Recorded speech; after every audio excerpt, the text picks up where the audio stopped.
Merci Madame Eilel. Alors je remercie d'abord le laboratoire Lycia et professeur Bosfeha et professeur Amezoui pour cette invitation.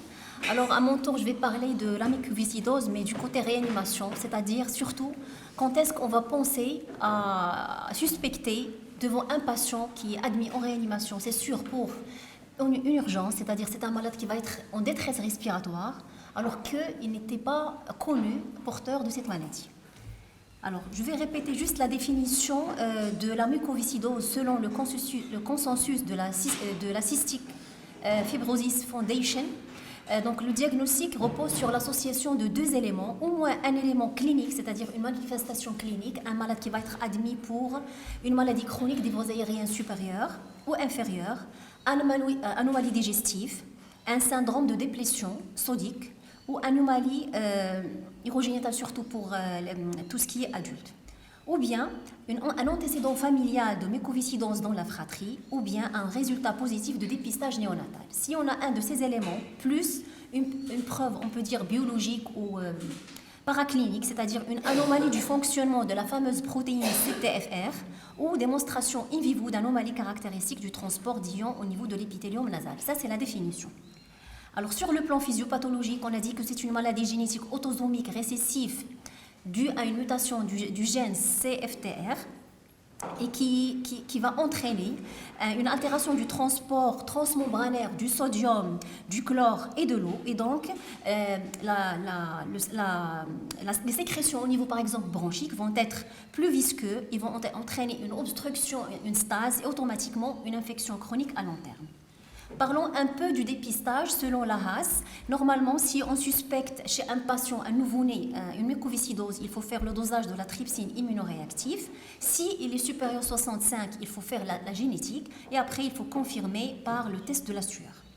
Comme on a dit, c'est une maladie multisystémique, donc il y a beaucoup d'atteintes.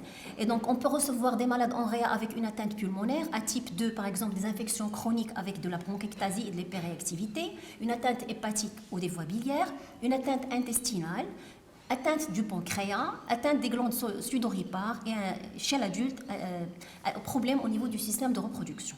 Alors maintenant, on est en réa. Comment on va suspecter cette maladie? Quand est-ce qu'on va réfléchir et dire peut-être ce malade, il a une mucoviscidose? Pourquoi il faut y penser? Parce que souvent, il y a des diagnostics tardifs. La première cause, même dans les pays développés, il y a le faux négatif du dépistage avec un pourcentage de 5%, même si on fait l'association des résultats de la tire et aussi la génétique. Chez nous, bien sûr, absence de dépistage. Et ce qui est aussi très important, je l'ai trouvé dans cet article de 2005, c'est que le test de la sueur est faussement négatif si on a des enfants avec de l'œdème, surtout une hypoprotéinémie chez les malades avec une insuffisance pancréatique exocrine, chez des malades qui ont déjà utilisé des corticoïdes ou des minéralocorticoïdes, et quand par rapport au test, quand on a un échantillon insuffisant, ça dépend de l'âge des enfants très, très jeunes, surtout les nouveau-nés et les nourrissons, un état de peau, c'est l'exemple type de l'œdème, l'état d'hydratation et le système, déjà la technique pour recueillir, comment on va utiliser ce test de sueur. Donc, on peut dire que ce n'est pas évident de faire le diagnostic de cette maladie, même si on a tous les moyens, même si on a les tests génétiques, même si on peut faire le test de la sueur, donc toujours on peut avoir des diagnostics tardifs. Maintenant, en réa, souvent, on administre ces malades dans un tableau gravissime. On va voir beaucoup de tableaux, mais le plus fréquent et le plus connu, honnêtement pour moi, j'ai cru toujours que la mucoviscidose, c'est l'atteinte pulmonaire. Mais quand j'ai fait cette présentation, j'ai découvert qu'il y a d'autres symptômes pour penser à la mucoviscidose. Donc la première, je dirais, symptomatologie, c'est la détresse respiratoire. Et donc une fois on a un défaut de production de CFTR, donc les sécrétions vont être déshydratées. Donc, les sécrétions vont être asséchées, donc on va avoir de l'inflammation au niveau des bronches, de l'infection, destruction de ces bronches, et donc le malade devient symptomatique. Alors, premier diagnostic, au premier tableau pour penser à la mucoviscidose dans le cadre d'une atteinte respiratoire, ce sont les infections respiratoires atypiques, surtout les bronchiolites et les pneumopathies hypoxémiantes. Et je vous dis, quand j'ai fait cette présentation, que durant cette année, on a reçu 2 bronchiolites virales, qui ont fait aller-retour en réapède administré, c'est-à-dire qu'on a fait, admis en réa, On a fait le traitement symptomatique de la bronchite aiguë. Il est parti au service de pédiatrie. Après 2 jours ou 3, on l'a réadmis.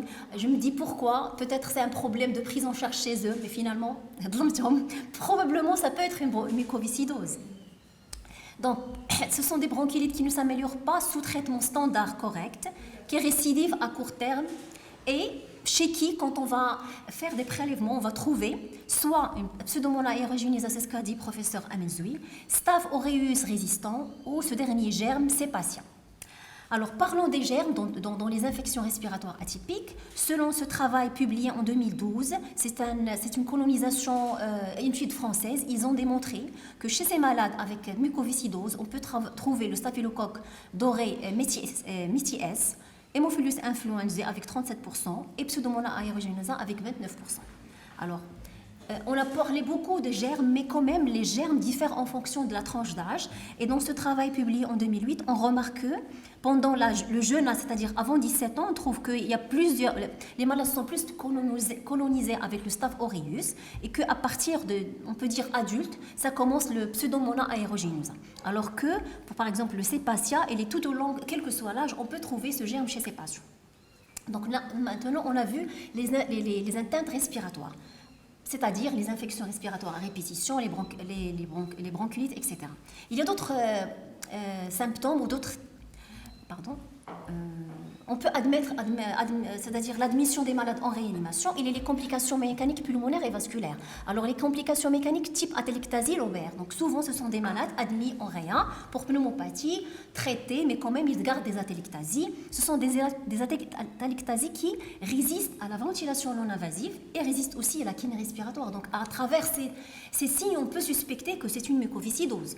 Aussi des malades admises pour pneumothorax spontané, c'est vrai qu'on les trouve rarement chez nous, mais c'est un symptôme aussi présent chez ces malades chez qui on peut suspecter la mucoviscidose, et aussi hémoptysie massive suite à l'inflammation chronique qui va entraîner des ruptures des artérioles bronchiques hypertrophiées, et donc on peut admettre ces malades en réanimation. Donc il y a beaucoup de symptômes et c'est pas évident de penser à suspecter la mucoviscidose. Donc, à part l'atteinte respiratoire, il y a l'atteinte digestive, et ça c'est nouveau pour moi, honnêtement. En tant qu'anesthésiste, on endort ces malades au bloc opératoire. Donc, le chirurgien nous appelle, il nous dit que c'est un nouveau-né en occlusion. Donc, c'est le symptôme. Donc, on les endort, opérés, je ne sais pas qu'est-ce qu'ils vont trouver, et après on les extube, mais on ne sait pas pourquoi il a fait cette complication. Et quand même, elle est très fréquente, il peut arriver jusqu'à 20% chez les malades atteints de mucoviscidose, et donc il est dû à une occlusion par l'impaction du méconium. Ça, c'est chez le nouveau-né. Alors, chez le grand enfant, on trouve ce qu'on appelle le syndrome d'obstruction intestinale distale. Ce sont des occlusions à répétition et toujours se sont admis dans des services de chirurgie. Alors, sur le plan physiopathologique, c'est pas évident, au clinique, c'est pas évident de faire la différence entre les deux. Et en général, le chirurgien ou l'urgentiste va suspecter une appendicite aiguë, une occlusion sur brise, surtout s'il est déjà opéré, une invasination et le sécal. Et on perd ces malades. Alors que, non, il faut un traitement médical, hydratation intravasculaire, intra-IV, sonde nasogastrique et lavement osmotique. Donc vous voyez, c'est pas évident. Donc on va endormir le malade, le risque anesthésique, une plaie, des complications post-opératoires, et finalement c'est pas le bon diagnostic. Donc qu'est-ce qu'on peut dire? Il faut distinguer entre l'obstruction médicale et l'urgence chirurgicale pour prévenir les interventions inutiles et dangereuses. Alors, à part tout ce qui est maintenant digestif et respiratoire, il y a les troubles hydroélectrolytiques. Je vous jure qu'on a admis encore cette année 2 malades avec ce tableau. Donc, soit une hyponatrémie isolée, soit ce qu'on appelle le syndrome de Pseudo-Bartter. Le mécanisme déjà expliqué par une perte massive de sel par la sueur, surtout pendant cette période de chaleur, donc épisode de chaleur, fièvre et vomissement. Donc, quand on va admettre ces malades, quand on va faire la gazométrie, on va trouver une alcalose métabolique, hypocalémie, hypochlorémie. Donc, il n'y a pas de... C'est tout. Et donc, c'est un malade dénutri, hypotrophe, avec tous ces troubles hydroélectrolytiques.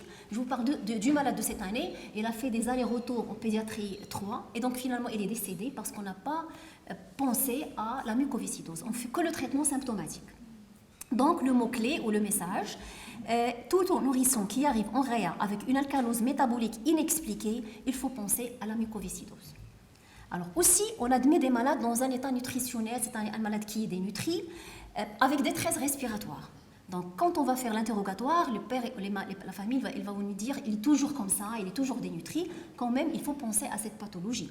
Aussi, dans les atteintes hépatobiliaires précoces, des cholestases néonatales prolongées, je pensais surtout chez les néonates, cirrhose biliaire primitive précoce ou de l'HTA, hypertension portale inexpliquée, ce sont tous des symptômes de mucoviscidose dans le cadre de tout ce qui est hépatique et nutritionnel. Chez nous aussi, et c'est un diagnostic aussi très important, en réanimation, on a beaucoup de malades diabétiques.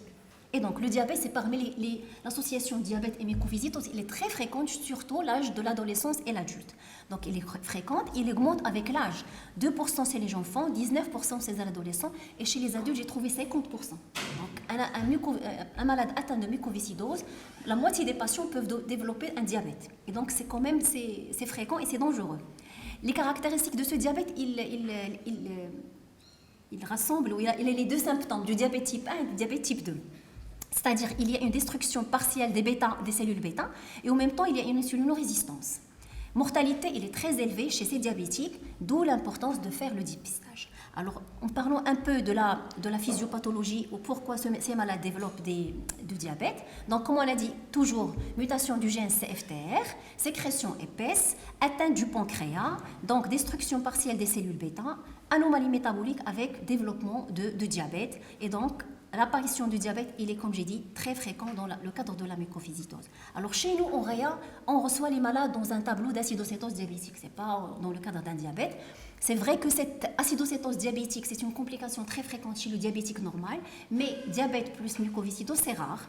Mais il y a des facteurs favorisants. Donc, mauvais contrôle glycémique, infection pulmonaire très importante ou interruption récente du traitement modulateur. Tous ces éléments favorisent pour ces malades de développer une acidocétose diabétique. Ce qu'on peut dire comme message, une acidocétose diabétique qui garde une détresse respiratoire, c'est-à-dire qu'on a fait tout le traitement symptomatique, le remplissage, l'insulinothérapie, on a réglé le problème de l'acidose, de l'hyperglycémie et des corps cétoniques, mais quand même le malade reste en détresse respiratoire, il faut penser à la mucoviscidose, surtout chez les malades adolescents. Donc, en conclusion, il y a la détresse respiratoire, il y a l'atteinte digestive, il y a l'atteinte hépatique et tout ce qui est nutritionnel. Et finalement, ce qui est très important, c'est l'acidocétose diabétique chez les malades admis en réanimation.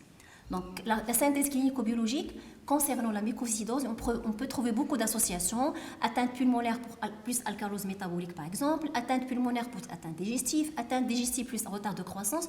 Donc, beaucoup de symptômes qui peuvent nous orienter et nous pousser à suspecter la mucoviscidose. Donc, quand on a admis ce genre de patient en réa, bien sûr, on va faire un examen d'orientation immédiate à type prélèvement microbiologique si ce sont des malades en détresse respiratoire, surtout s'ils sont intubés ventilés, un bilan biologique s'ils sont dénutris ou dans un tableau d'atteinte digestive, et pour confirmer, bien sûr, le test de la sueur et la génétique. Alors, parlons un peu de la mortalité, malheureusement. En réanimation pédiatrique, la mortalité elle est très élevée. Et parmi les facteurs qui aggravent ou favorisant la mortalité chez les malades qui ont de la mucoviscidose, par exemple, cette étude de 2020, 1600 enfants sur 9 ans avec 135 services de réanimation. Donc, les diagnostics associés à la mortalité, c'est les hémorragies pulmonaires et digestives, pneumothorax, maladies hépatobiliaires, les infections bactériennes ou fongiques, la malnutrition et les comorbidités. Donc c'est tout ça, on a tous ces éléments. Malheureusement, ces malades risquent de décéder suite à leur maladie. Toujours une autre étude, mais plus récente, de 2024, française, ils avaient 20 ans, ils n'avaient que 29 cas. Mais quand même, ils ont trouvé des facteurs de risque. Le sexe féminin, c'est un facteur de risque. L'hypercapnie, c'est un facteur de risque. Le malade qui développe de l'insuffisance respiratoire chronique, c'est un facteur de risque de mortalité. L'utilisation de la VIN à domicile aussi. La nutrition assistée, c'est-à-dire qu'on fait la nutrition entérale ou parentérale. Une fois l'indication de la transplantation indique que c'est un facteur de risque de mortalité, et la colonisation avec un germe particulier qui s'appelle maltophilia. Donc si on a un de ces éléments, le malade risque malheureusement de décéder.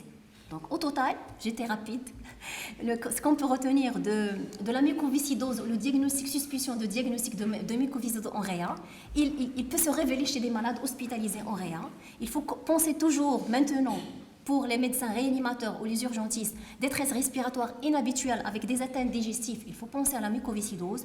Quand on a un malade déshydraté avec des troubles électrolytiques, en dehors des vomissements et des diarrhées, c'est probablement une mucoviscidose. Et bien sûr, quand on fait un diagnostic précoce, c'est un meilleur pronostic pour ces malades. Et je vous remercie.